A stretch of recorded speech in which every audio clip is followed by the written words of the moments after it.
clues about good leadership is looking at perhaps how airlines recruit their pilots, and many airlines these days look for the right command competencies, those leadership skills, before they even get to be in the airline. So things like pilots that are decisive, people that make good decisions that are often reviewed, not just simply made without any sort of evaluation.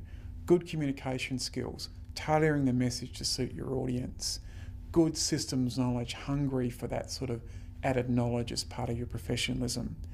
And it's also being open to change and being flexible to competing demands, being cool in a crisis, all those sorts of things that we look for in pilots.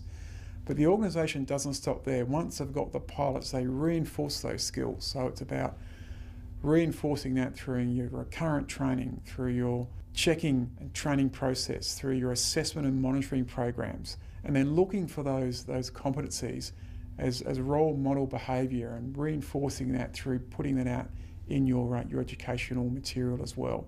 So it just doesn't stop in getting the right pilots, it's reinforcing those throughout the pilot's career, and good organisations have that as part of their system. The captains need to encourage the input of the first officers and also on occasion explain their decision processes. I think as a chief pilot, you should be fully aware of what your pilots are doing in their non-flying, if you like, duties, so that you can manage the situation appropriately. I think the chief pilot in this situation, where he had his people around for a social drink to welcome the new guy, is a good sort of a method of finding out and just being aware of what your crews are doing outside the normal work scenario. Main areas to focus. Lead by example. There's no point in me telling you to do one thing and then demonstrating something else. It's probably one of the best ways to set someone up to be less disciplined, less professional within our own organisation. You then need to, as a good leader, be able to take someone, point them in a common direction, and even if initially they're resistant to that, use appropriate skills, appropriate resolutions to conflict, motivation, give them the empowerment they need to enjoy the journey. And that's one of the key parts of being a good leader. It's understanding some of those basic facets of human behaviour. It's being able to get the right communication, empowering people, motivating them to take them to a common goal. And sometimes people won't like where you've got to lead them.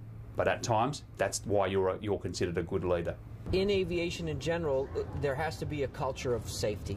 And that starts in the Red Bull Air Race from the top down. The way that we design the runways, to the types of engines that they allow us to use, to the types of tracks that they design so there's not too much G-force involved, to the length of the day that the pilots have, that we're here on site. We don't want to be too tired, and so they're balancing it all the way around. So one of the things that an organization, whether it be a flight school, an airline, or an air race like this, is that safety has to be critical, and it has to come from the boss, and then it trickles down.